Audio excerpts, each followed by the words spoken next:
Hello, hello mga katigang. Lunch break.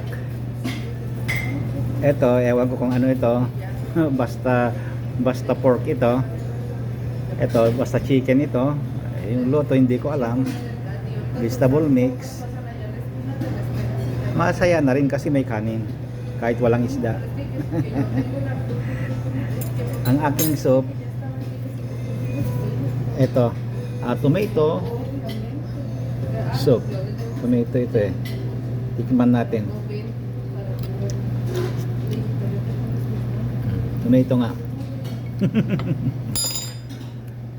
Ito hindi, ikakapsyon ko na lang kung anong luto mang ito. Chicken breast at saka pork. Ang aking panunaw ay patikim ng pinya. May pinya ngayon. ang daling maubos kasi yung pinya. Ang daming sa ibang juice dyan pero mabilis si patikim ng pinya. Okay, mga katigang. Kainan na. Bye-bye.